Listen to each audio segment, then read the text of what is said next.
Welcome everybody to our G1 FanFest. We've got an afternoon, early evening. We were just talking about like what is time anymore. It was 12 hours on a plane, so for me it's like 7 in the morning right now. Okay. Yeah. It's like 13 hours of a drive for me. So 13 hours. yeah, nothing crazy. He just got here. Yes. So yes, we got 2 hours of great meet and greets. Like a lot of the G1 entrants, everybody's hyped to see. And but of course, this talk panel is the most important thing, right? Rocky's here. Hello, everyone. Yeah. Thank you. Yeah, we're pumped. G1, first time ever in Chicago. This is going to be an epic weekend, and we're all excited, and we're glad that you all are here with us to celebrate. All right. So before we go anywhere, this FanFest meet and greet talk session, whatever we want to call it, it's powered by. That's what people call sponsors these days. We're powered by Planet Death, the comic book from Bad Idea Comics. This is, as I'm going to pull up my notes right here because I don't have it all in my head. This is a groundbreaking sci-fi epic from Derek Kostad, who wrote John Wick, and these are super cool comics from Bad Idea, which is like a really cool comic label, and we have special limited edition New Japan Pro Wrestling covers. That is a venue exclusive tomorrow. So there are 1,000 of these in the world. So if you buy them, they can probably appreciate. But so you should probably get 2 or something. I don't know. But they're only available tomorrow. They're only available at Now Arena, and you should get them because they're pretty rad. We were just reading them before you came on. I've been enjoying it so far, so I think everyone else will as well. Yeah, there you go. No acclaim higher than that, Rocky. Super cool. I should read it. I'll try. So reading is a leap above. There's pictures in it, Rocky. Oh, perfect. So it's like that's how I do my reading. Is a lot of pictures. There you go. Yeah. All right. Temperature check. How are we feeling? G1 tomorrow.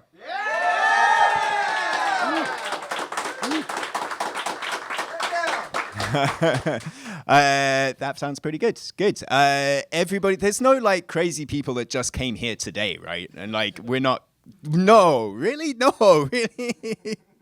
This was enough. Come tomorrow. There's still some tickets left. Ticketmaster.com. If you really absolutely have to head home today. Or if you are home and you're watching this on YouTube, then NJPW World is going to be the place to be. Oh, we're going to be live in English every single night for the G1 Climax this year. I think it's going to be very exciting. Mm-hmm. You're making the whole flight over soon. Yes, and we're gonna have a couple nights solo for me in the booth, but like a lot of rotating cast of character that I'm very excited for in G1. I'm always excited for the rotating cast of characters, and so should all of you be. And you should be very excited, almost excited as Oscar is. If anybody goes and meets Oscar today, later on, after this, ask him how he's finding America and what he thought of Dave and Buster's. I have never seen anyone so excited to be anyway. He's like a little Labrador, like just constantly looking out, like tongue lolloping in the wind. Like during the World Cup, there was a lot of people who came to America for the first time. There was that to the German US, guy. Right. Yeah. Not Oscar, another German guy. Another German Yes. guy. Okay, another German guy. But yeah, everybody seems to be enjoying the country. Mm-hmm. And so I mean, there's a football thing going on, but like this is more important than that. It's the G1. This is my 18, 19, 20, 21, 22, 23, 24, 25, 29th G1 working on air. This is your... Wow, this is my 3rd G1 Climax this year. And This is your how many? 9th. 9th? Okay. Yeah. Oh, I thought you said 29. I thought you said was 29. really... Didn't it sound like you said 29? I was 29 like, out of them. You've been here just as Yeah, long big. as Ricky Choshu. I don't know. I've a lot of G1s. I don't keep track anymore. Yeah. Super Juniors and G1s, I don't count them anymore. There you They're go. just a part of life. I mean, before we get into what's happening tomorrow and over the next month, like from I mean, obviously junior heavyweight Rocky Romero has never been in a G1, but from a fan standpoint, from a broadcaster standpoint, like any what's the G1 to you or the G1 memory for you? I think my favorite. Oh, there's a couple. There was Jay White and Ibushi. That was that one was awesome. There was for me also Kenny and Naito. That was to call that. Yeah, that was cool. Those are probably my favorite. And then like anything with Tanahashi is usually awesome. So yeah. Tanahashi Ibushi was like my first G1 fight. Oh yeah, that one was incredible as well. Yeah. You're gonna go with Jay White Ibushi because that was the one you got physically involved in. Of course. Oh, that's probably why I remember it.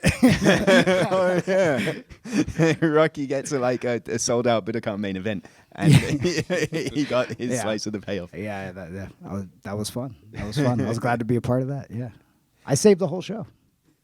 You did, actually. As always, right? Yeah. As always. Yeah. I'm very preferential to the 2016 G1 26, and Kenny Omega, of course, that victory. I was a freshman in high school. It was my first time ever watching New Japan Pro Wrestling, and hooked from there. And of course, lucky enough to join these gentlemen up here all these years later. So we were talking about earlier, though. What was it? The second G1 Climax? Masahiro Chono, Rick Rude.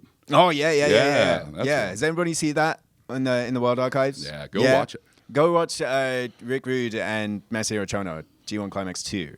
That was when they did the single elimination knockout, and then it was the NWA.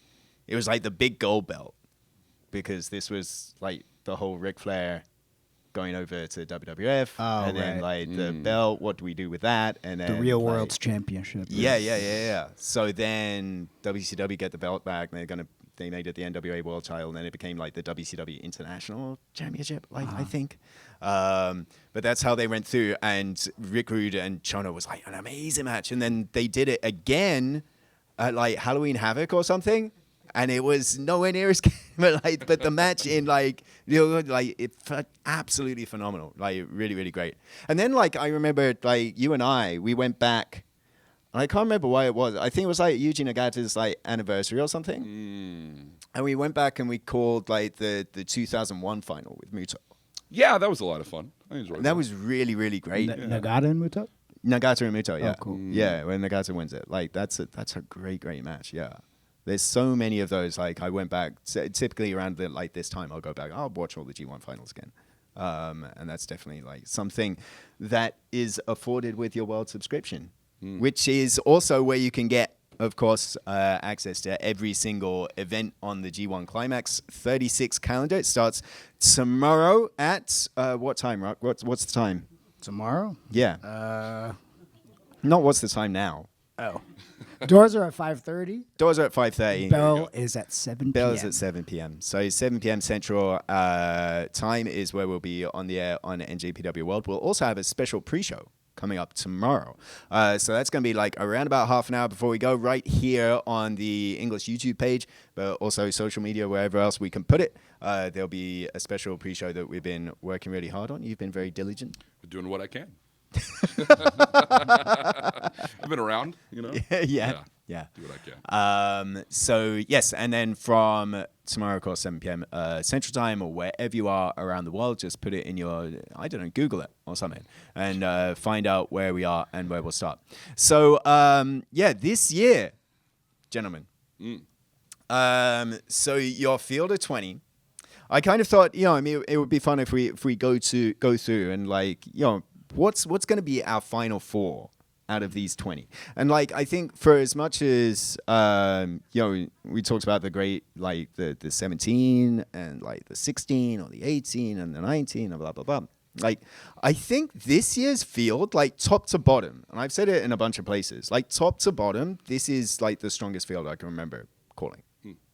I agree with you. I mean, it's hard to argue against that point, and I think what interests me the most about this G1, I'm sure we're going to talk about it, a lot of newcomers to talk about, guys like Aaron Wolf, guys like Oscar, guys like Yuto Ice. I think those are the people I'm most excited, most interested to see how they survive a G1. We talk about this being the most difficult endeavor in all sports, right? And to, step from, for Aaron Wolf from the judo circles into pro wrestling and right into his first G1, I'm very interested to see what happens tomorrow and throughout the entire tournament.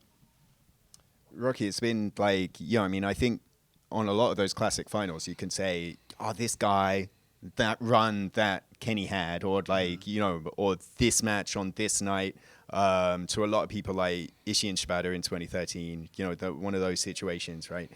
But I think if you look at the entire field, the entire card, top to bottom, do you feel like, it just feels to me like this is the strongest lineup that we've had in a long time, maybe ever? I think it's a super strong lineup, but I also think it's the year that you don't know who's going to win. I feel like every year there's always kind of like one or two people where you're like, oh, it's definitely going to go this way or this way. I have no idea who's going to win this.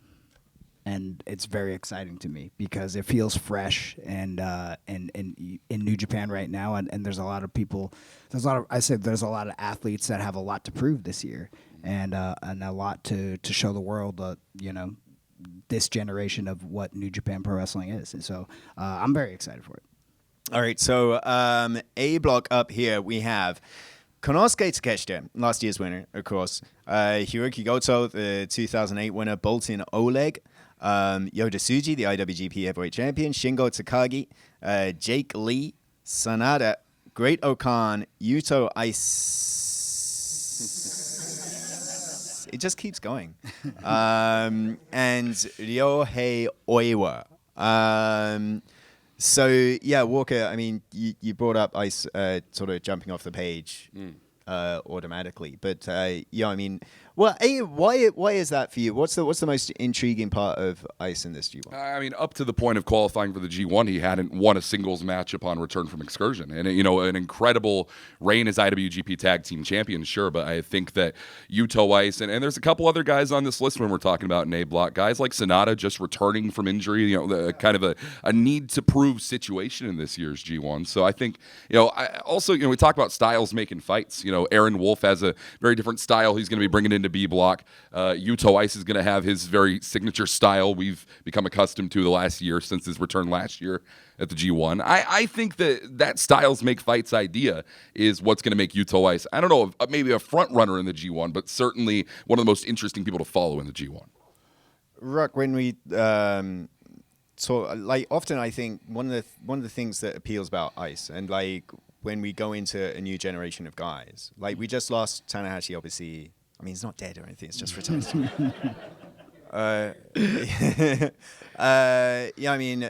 Tanahashi retired in January. And I think, you can draw the parallels just in terms of, sold-out Tokyo Dome retirements to Inoki, right?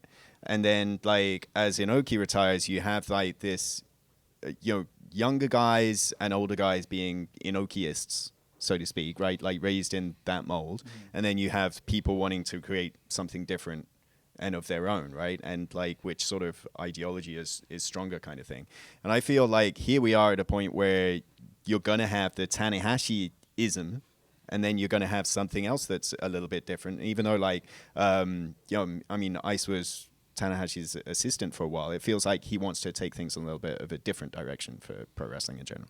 Yeah, I think Ice is obviously a completely unique talent, and he's got a unique charisma, and he's got his own way of speaking to the people, and and people are moved by him already, which is pretty amazing, to have such a short career and already moving an audience the way he does. So obviously I think he's one of the most interesting people in the A block.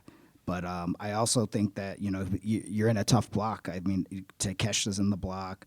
Obviously, the champion, Yoda Tsuji's in the block. Like you said, Walker Sonata coming back. And, somebody like Oiwa as well, I think is interesting, as well. And, I don't know. I don't know. The A block is, I don't know, it could go a lot of different ways, I think, Oiwa is, I really like him in the ring, and I think he just Thank you. Yeah. Yeah. That's an astute point. We're good. Yeah. Good point. Yeah. But I think like he just needs. Do you feel like there's? He's going to be compared with Kosei Fujita for ever and ever, right? Because they came up, they debuted. This is what we do, right? They debut at the same time. You're going to draw the lines in between them, right? And Fujita being like the youngest to ever win a Best of the Super Juniors, like also has like, I think a couple of years ago in the BOSJ that he won, like Fujita tapped into just like that little bit, maybe a little bit of meanness to him, and like I think maybe Oiwa, whether it's the right situation or maybe the right opponent.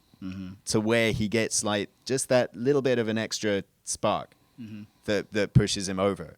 But then at the same time, I think Callum Newman really found that gear during New Japan Cup, and he won the whole thing. I think it's interesting when we talk about Ryohei Oiwa. I think there's some guys that need that generational rival to make the spark, right? And I think that leading into Dominion season, we're talking about Yuya Uemura being that guy. Yuya Uemura is not in the same block as Ryohei Oiwa in this year's G1, but we saw the classic that they had in last year's G1 Climax. That was so good. It was so good, right? And I think that really put Ryohei Oiwa on the path to a higher level, competing at a higher level, saying he's going to surpass Uemura.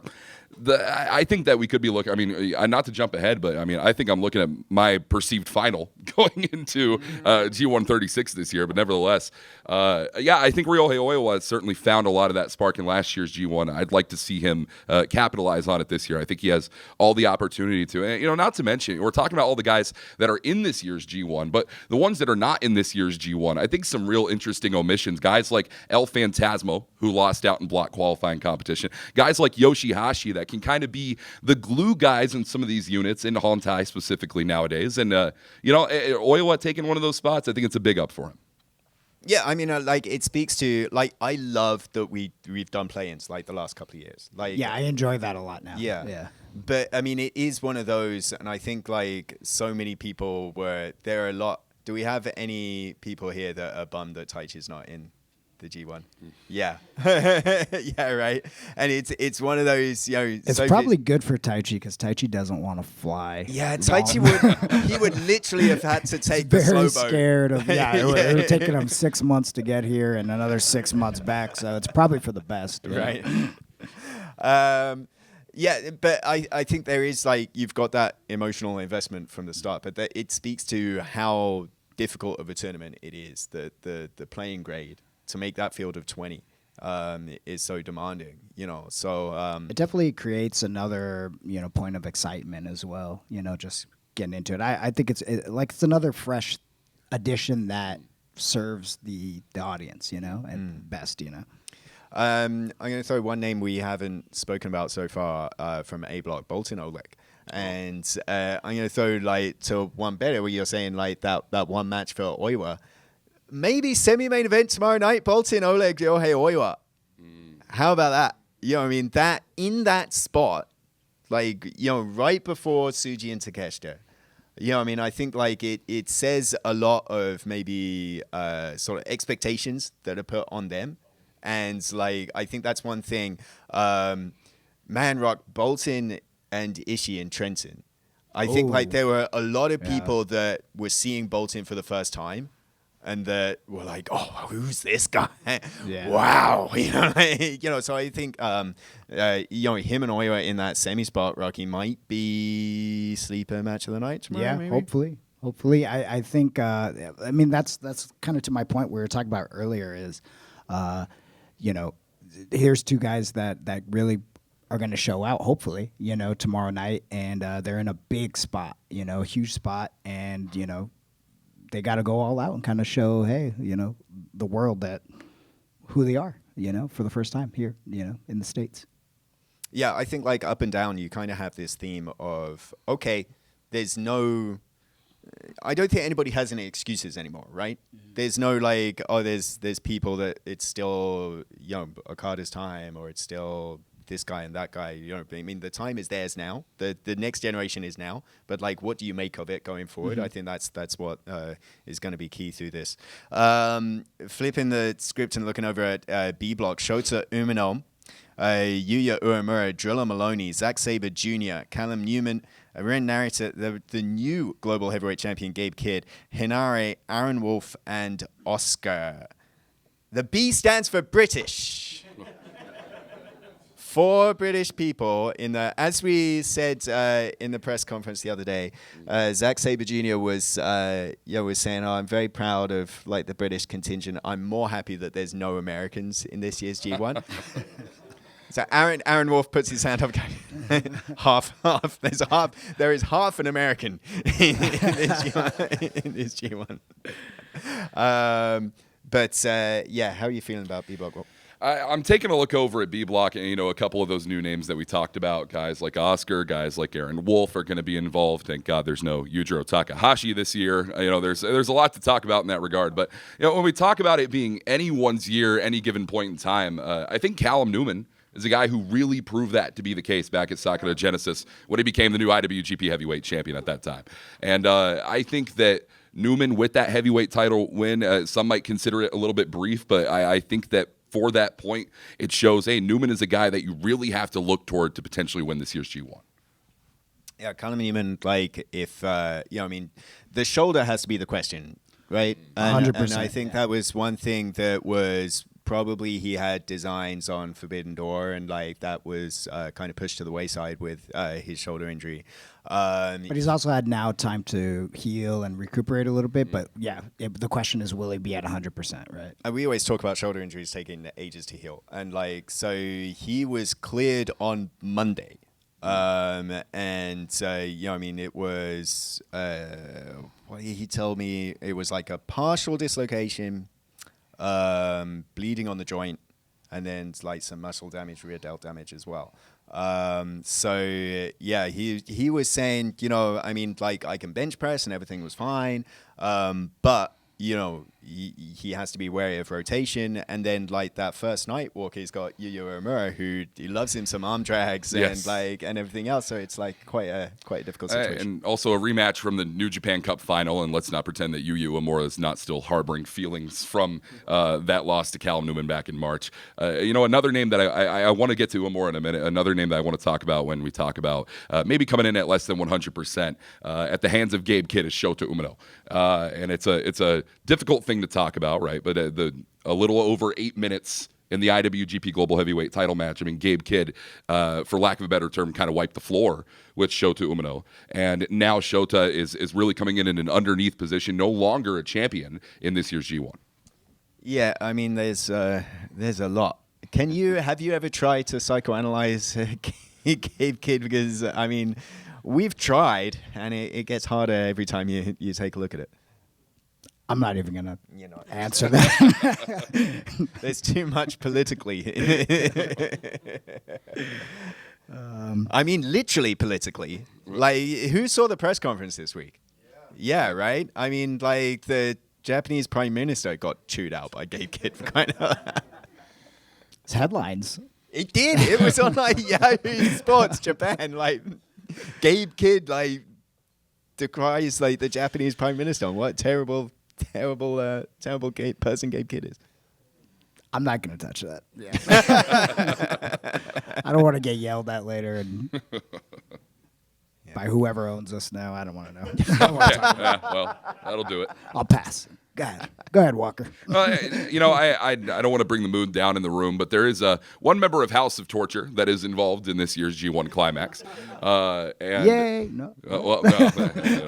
That one member being Ren Narita. Right, and I think, hey, there you go. I think I brought the mood up tonight. Narita's mum is made it to Chicago. Thank you, Mrs. Narita. I think that, Ren Narita and there only being one member of House of Torture in this tournament being something that what are your thoughts on that? Isn't there another one in it? Oh, well. Or is are there?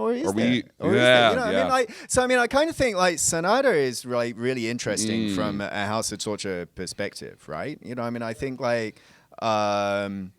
who watched that documentary we put out for Sanada? Did anybody check that out? Yeah. So go over there's a documentary on the English and Japanese. The YouTube page is called Fake, right? And this was Sanada coming back from injury and being very open about the fact of hey, I was throwing guitar shots all the way through last G1 because my left shoulder was so hurt, you know, and like he was open about the fact of like, hey, I've made choices and joined House of Torture because like that fits who I am in the moment and how I can wrestle like physically.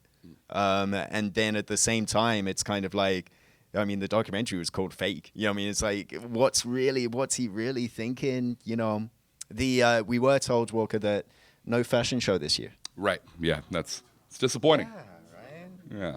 We were looking forward to seeing, and Rock is shaking his head because he was designing all the outfits. Yeah. I didn't do a very good job. I'm sorry. Really dropped the ball there. Yeah, I did. Like, he nearly did on like Well. wasn't that like that was one of the comments on the Sonata's friend of like, why don't you come out as you are? In Well, the birthday suit? I mean, hey, I'll tell you this about that documentary that we were talking about. I'd never felt sympathy for a member of House of Torture before. And I think that was something that really made me say, hey, maybe there's something different, something unique that we're going to see out of Sonata upon his return. And we did see something very unique out of Sonata when he returned at Dominion. We saw all the Sonatas back at Dominion. So many Sonatas. And I think that, talking about it here, what direction, which way is he going to swing, so to speak, when it comes to, how he wants to play. I mean, Sonata was very encouraged by that Osaka audience, and even through cheating, that Osaka audience was into him. Right, and I wonder if that's going to influence him in this G1 at all. Yeah, I mean, like, while we're sort of rambling back and forth, but like, I think something similar, and I've always said to you, Sonata and Jake Lee seem to be on a similar wavelength, right? In terms of how they express themselves in different ways. They're not exactly conventional pro wrestlers, I don't think, right? And so, how Sonata connects with House of Torture and how Jake Lee connects with United Empire, that's something that's really interesting to me, as well as like, how does Great O'Khan kind of fit in? You know, I think the whole United Empire thing, Callum Newman has a clear focus, right? I think, Zane J is obviously, attached to the Callum Newman train, right? Jacob Austin Young kind of is as well. Francesco Acura has really leaned in and been very aggressive as a junior heavyweight recently, and he's been great. And I think Hinare is always going to be Hinare. But Great O'Khan and Jake Lee, Rocky, are just, they're kind of hard to read as individuals. Yeah, no, they very much are. Yeah, they are. Have you spoken to Jake? The whole makeup and the clown stuff. You've got unresolved clown trauma, but that is true. Why do you always got to bring up sore subjects? Like he's got unresolved Sonata trauma, which is directly linked to the G1 in 2017. Why do you have to bring it up? Just because this is what we do every single year. A paradise lock. He was stuck in a paradise lock for it's the most humiliating moment of Rocky Romero's life. Yeah. And so, if you just want to go on World to have that constantly saved, and then every time you meet Rocky Romero, it's like, you remember? Do you want to talk about the trauma that from my childhood too? I'm just trying to steer clear so I don't have Gabe Kidd brought up again, because I've got trauma. I've got plenty of trauma involving Gabe Kidd. Hey, Aaron Wolf in this tournament, right? Aaron Wolf. How many do we have? What's the American temperature for Aaron Wolf? Because yeah.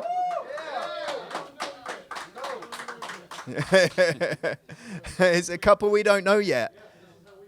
Yeah. Oh, nice. Very good. There's a couple of we don't knows yet, and I think that's going to be a real key. I mean, he's been saying himself, hey, first 6 months of my career, I had to wrestle against House of Torture. So that's a very different prospect to going into a G1, and we just don't know yet. And that's really exciting, right? Somebody going into this where it's like, could he be 6-3, 7-2 in the last sort of couple of matches, or he might be 2-7 and out, right? He could lose them all. You don't know. You don't know. I think that's I think he's obviously he brings a certain star power to this tournament and a completely different outlook. And Aaron Wolf, I mean, it's cool because we're all watching him grow every single day. Every time he touches that cerulean blue mat, we're watching him just keep getting better or having struggles. And I think this tournament is obviously going to bring him into a new light and challenge him in a completely different way than we've seen. So it's very exciting. I think it's one thing to enter your first G1 Climax, and that's already going to be a very difficult thing for a guy with a judo background like Aaron Wolf. But talking about entering the G1 Climax as never openweight champion, right? And the target of being not just a champion, but a singles champion, one of the top titles in New Japan, and what that puts on your back. I mean, if he thought that House of Torture had it out for him, I mean, he's got a block of 9 other men that are going to have the exact same thing. Yeah. I mean, do you feel Rocky? I mean, obviously, alumnus of the original LA Dojo, and you'd always share stories of like, you never know who's going to show up, like Baz Rutten back in the day or whoever, right? It feels like, that would be someone, you'd be training away in the LA Dojo in 2001. Yeah, It's Aaron Wolf. Yeah, Aaron he Wolf just won the gold medal. Yeah, walk through, break your arm, and then like walk out. Yeah, and Inoki would be sitting in the back just smiling, Talking about Aaron Wolf a little bit, I mean, this guy is, he spoke to the media not too long ago, said that he has a very specific strategy that I think everyone should try and employ, and that's win as quickly as possible. And I They think, call that the Yano. and that's who he referenced in that interview, Chris. He said he's going to take the way of Toru Yano, and that can go, Rocky, as you know, multiple different directions depending on what happens. So I'm interested to see just what Aaron Wolf tries to pull out. We've seen so much of Aaron Wolf in the House of Torture universe, and so to speak, and now getting to see things like Aaron Wolf versus Zack Sabre Jr. It's kind of like the question I asked a lot throughout Best of the Super Junior this year. What does Jun Kasai versus XYZ look right? And I think that's what I'm doing with Aaron Wolf here. What is Wolf versus Drilla Maloney? How do you conceptualize that? And I think that's going to be the nail to hit on the head in this year's G1. Yeah, and that Zach and Aaron Wolf is the last block night as well, I think. So, I mean, always those where you kind of look at that last night of matches and you think, I wonder what the point stand is going to be going into that one. Like, that's a really cool thing to look at. Okay, so let's go in a little bit more detail about tomorrow, of course. That's why we're all here. Tomorrow night, 7 p.m. Central, 5:30 for the doors, 7 for the tickets. Ticketmaster.com. If you haven't got yours yet, get them now. Use the offer code G1 Chicago as well for a little bit of an extra Breezy bonus on your ticket discount. And we will be live in English on NJPW World, as we will be all the way through the tournament. NJPWWorld.com. Just $10 gets you in the door for everything that we have, and so much great archival content as well. But as we say, we're kicking off strong, and you and I took a bite to eat earlier on, and we said, man, Aaron Wolf and Hinare. Match 1, night 1, Wolf and Hari, like, there's no better. Like, that's one of those, like, slap your hand, that's G1, baby, Like, I think, like, that is such an amazing way to kick off this tournament. I said it earlier on, styles make fights, right? And this is going to be a massive clash of those styles, in my opinion. We all know that Hinare is not going to let up even an inch. He's not going to care that Aaron Wolf may be a little bit more on the inexperienced side compared to the rest of the block. I really wonder what the mental of a guy like Hinare is going in against someone he knows he has a lot more pro wrestling experience as. Is Hinare going to try and match Aaron Wolf in any of the judo game? Is Hinare going to try and keep straight on the narrow path when it comes to the hard-hitting action we know him for? I mean, those are the questions I have raising into this match. I mean, Hinare is just a great stand-up fighter, right? And then, and there's the fact that Hinare and the Never Championship kind of go hand in hand, right? Mm-hmm. Yeah, it's like the power striker versus, the judokai. So, the classic, striker versus grappler in a way. And I don't expect it to be a very long match either. I think they're going to come out guns a-blazing, and whoever's going to be the toughest that night is going to probably win. I mean, like, if we run through some of the rest of this card, Shingo Takagi, Jake Lee, that goes back to January, of course, New Beginning, that giant killing knee to the ribs. So, I mean, I think that's going to be a difficult test for Shingo Takagi and his gas tank. Oscar and Ren Narita is something that has never happened singles, interestingly enough. But, like, Ren Narita pinned Oscar during World Tag League. and there's stuff to come back from that. How about Walker Yuto Ice? I'm sorry, Yuto Ice. Okay, Keep it going. I love it. And Great Okan. So there's fallout from Osaka Joe Hall that's coming all the way to Chicago. Of course, we have new IWGP Tag Team Champions as of Osaka Joe Hall just last month, and I don't think out of all the teams, and we were talking about this a little bit earlier on, out of all the teams that stepped up against the Knockout Brothers, I think that a lot of people underestimated Great Okan and Hanare the most, and I think that Great Okan wore that with a little bit of pride, the chip on the shoulder. I mean, we've seen that a lot throughout United Empire recently. Yeah, you're right. It is going to carry over into singles action. And we know Yuto Ice to be a phenomenal tag team wrestler, but we do not know Yuto Ice to be a phenomenal singles wrestler. And this is the tournament. If there's any time to prove it, it has to be now. It's going to be coming against Okan. I think even in the way that both of them played in, Ice and Oscar. I mean, obviously Ice got involved with Oscar's match to chase off House of Torture, and they finished it with a tag team finishing move. But even with Ice and Taichi, it was a single effort, but he was doing a lot of those. Like there was the one-man KOB in the corner, even, So it'll be interesting to see how that works out. Rocky, a main event in the Tokyo Dome just a couple of years ago, and here we are 5th on the card, which says, it always says so much about the quality of the rest of the card. But Shota Umino and Zack Sabre Jr., and here you have an Umino that has he's 4-3 over Zack Sabre Jr. All of those wins are in tournament matches. So he has that in his back pocket, but he's also beaten up, as we said, at the hands of Gabe Kidd. And the mental of Shota is always like the biggest question. Yeah, I feel like you couldn't have the worst. That's the worst possible opponent to start your G1 against Zack Sabre Jr., who's one of the best tournament wrestlers of all time. And just a killer. He's a killer.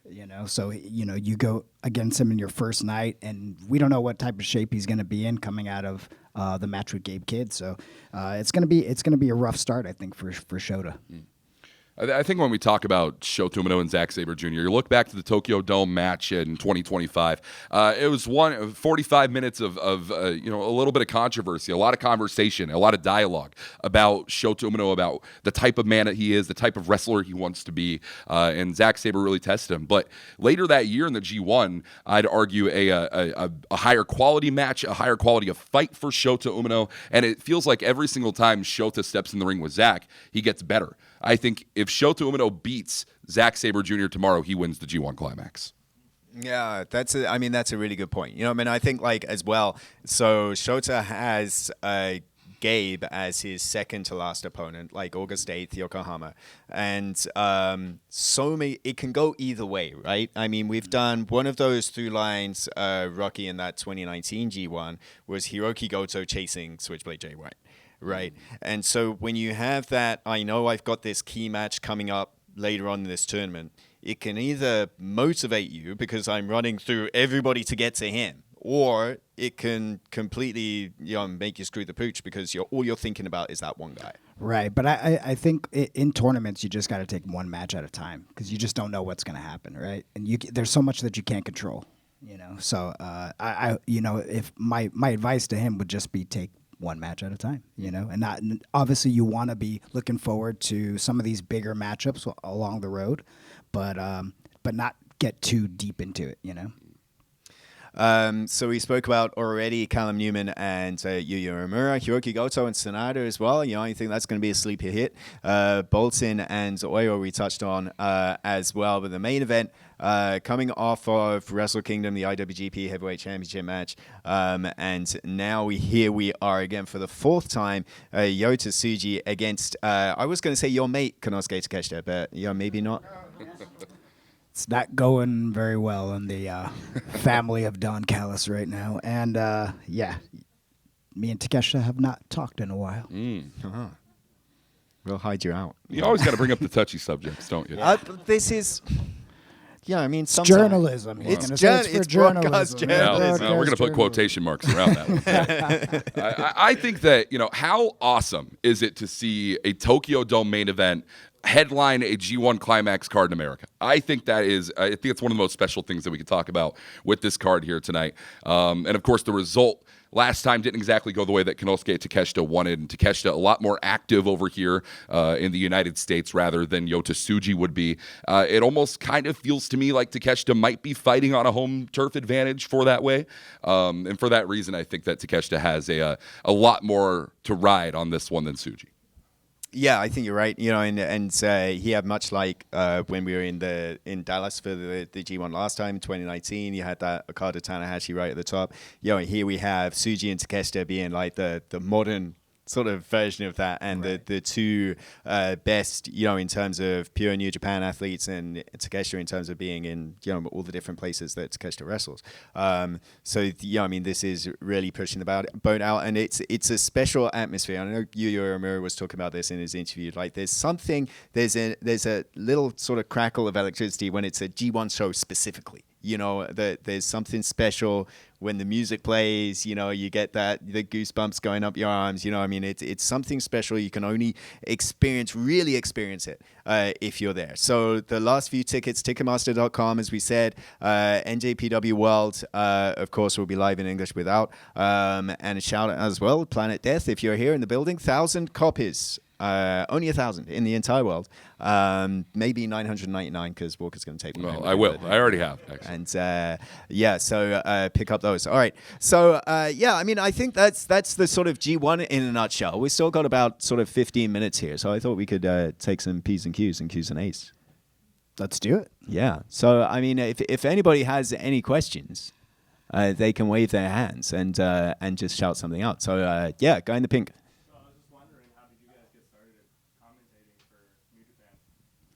Oh, wow. Each of us is going to have 3 different answers. Maybe Rocky's got the easiest answer, so I'll start with you. I think they just asked me, right? They're like, hey, do you want to do the G1? And I was like, yeah, that sounds awesome. Because, I like all the years, obviously coming to New Japan for many, many, many, many years. We don't have to say the actual number. But,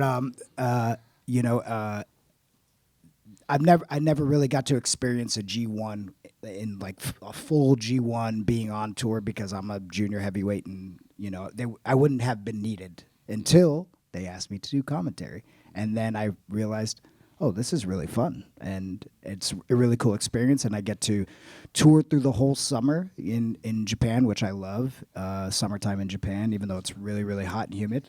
Rocky is the only person in the world who likes but it's summer beautiful. You get to go and hang out go to the beach. You can go, down to the park and hang out. It's fun. I like it. So, and then obviously you get to watch 19-20 nights of awesome wrestling, so which is obviously what we love the most, right? So, I think it was just that, and probably New Japan trying to save a little money and saying, hey, come on, get out there, kid, make yourself useful. So, it's just I've been blessed, and it's just been a really cool opportunity, and obviously for me to do something different besides wrestle, which is awesome, and still be a part of the show.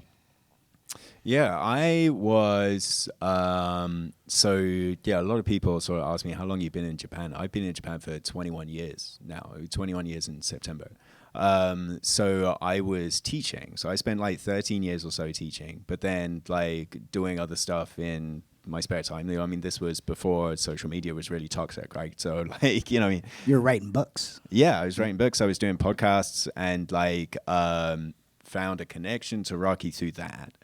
And then there was like a time, it would have been early 2017 or so, where it was like, okay, we're going to give international a real try. This was when like heading into the first shows we did in San Francisco, Long Beach. Long Beach, there you go. Long Beach. They were like, well, we're putting together an English website. We need someone to help with content. And Rocky got in touch with me from that. I'd known, because Kevin I'd see at shows, and like Steve Carino, who we all miss dearly. What happened to Steve Carino? I don't know. We don't, yeah. He's working on the Independence again. He's awesome. Really? Yeah, he's awesome, dude. Okay, cool, man. PWF, North Carolina. Check it out.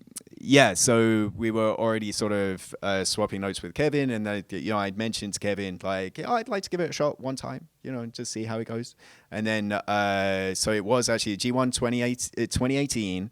It was Cochrane Hall, you and I and Kevin just said, "Sit there, shut up," and when they say something in Japanese, translate. Okay, cool. So so I was really nervous about this, the whole thing. It was Goto Ishii in the main event.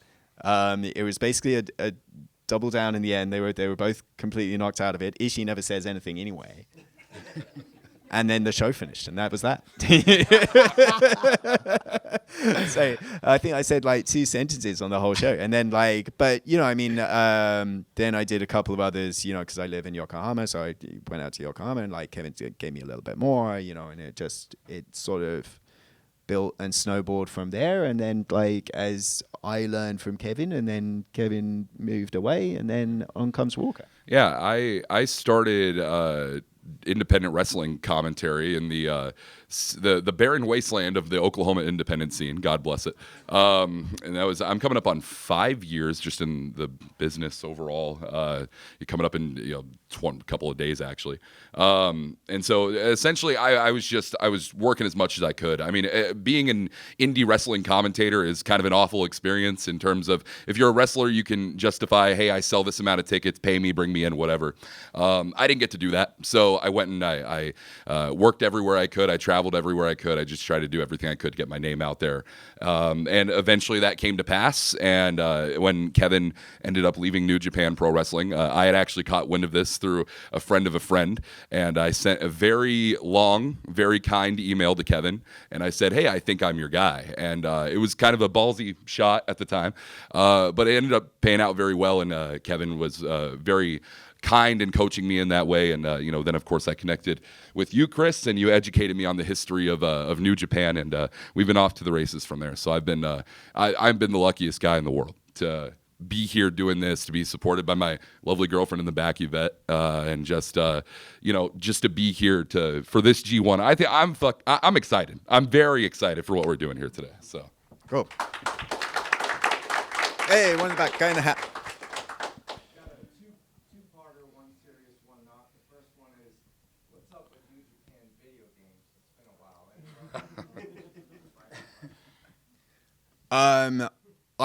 We've said before, of all the things, what do you most want to do in your career? I had the luck of, I guess, the timing when I came in.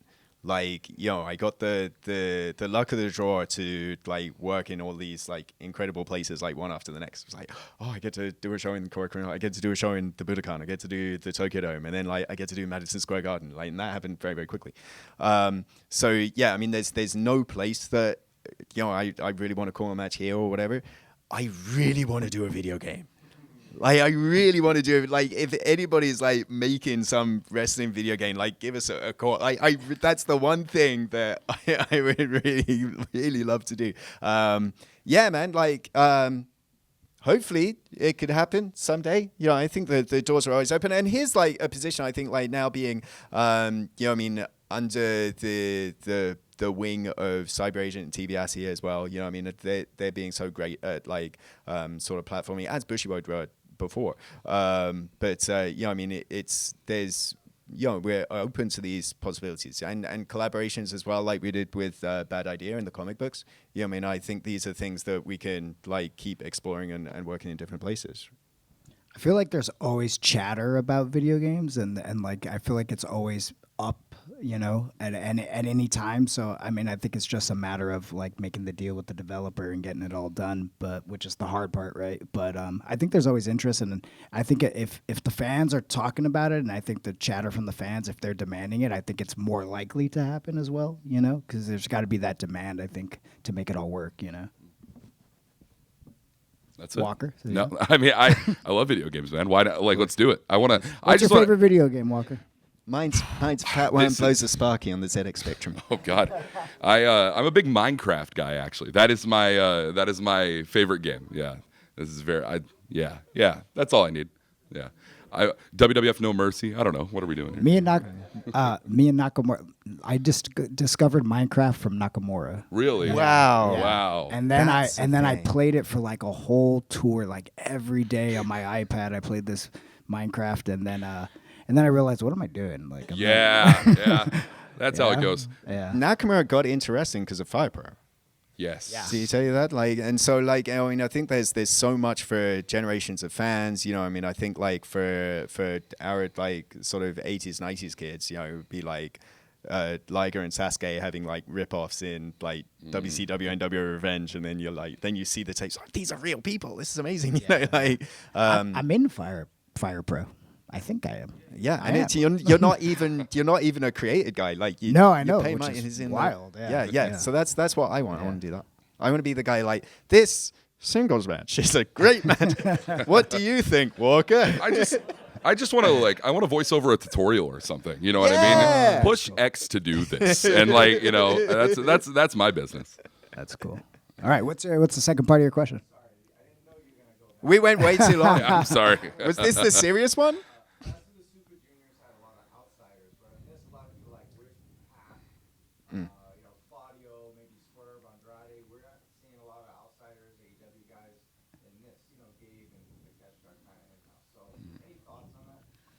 Well, I think there's a lot of talent within New Japan right now, right? That obviously deserves the spotlight, and you know, I think they need the opportunity more than anybody. You know, obviously it'd be great to have more guests, you know, and maybe if the field was larger, maybe that could be a thing, you know, next year or something, possibly. You never know.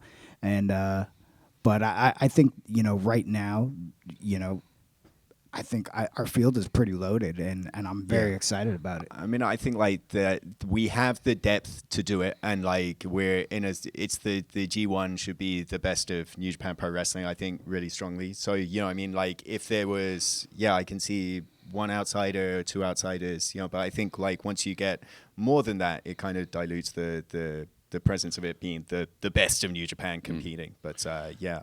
I think when it comes to Best of the Super Junior that we had this year as well, we had guys like Jun Kasai, and we've had Dragon Dia in years past. I think it's easier and honestly better for the Japanese wrestling landscape to have, if there are going to be outsiders in a tournament, have them be domestic Japanese names, guys from Dragon Gate and guys from DDT. I think it's very healthy for the ecosystem of Japanese wrestling overall. Yeah, we So. can see it. I also feel like the Super Junior, like it's always like the junior heavyweight wrestling has always been like different companies, you know, like if you go back to like the J Cup and everything, it's always kind of had that feel, you know, a little more than I think the G1, you know. Cool. All right, I think we got time for one more quick question. Guy in the red shirt at the back has had his hand up for a while, so.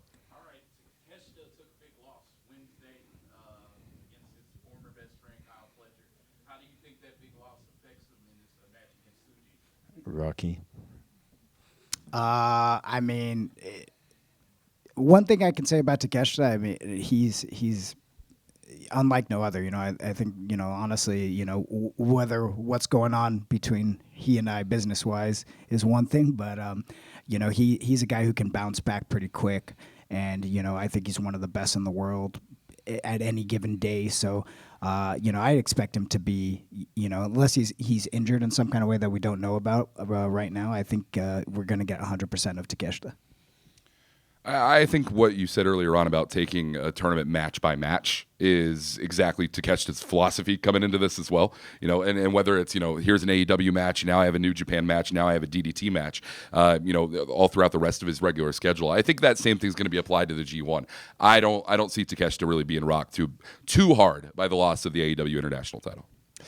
All right. Okay, so I think that's going to do it. If you got any lingering questions, you can see us outside. And we'll deal with it.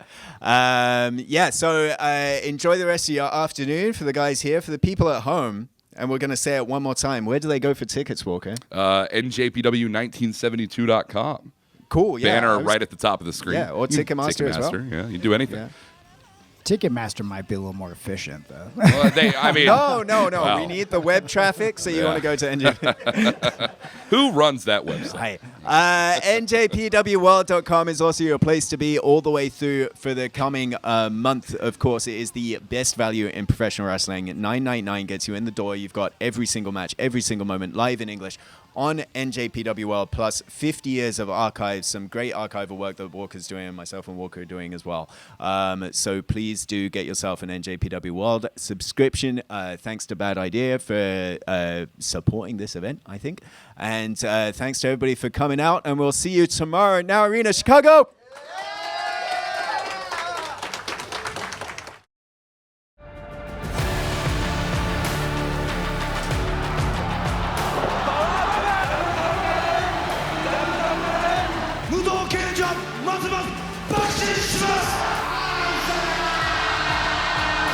Good night.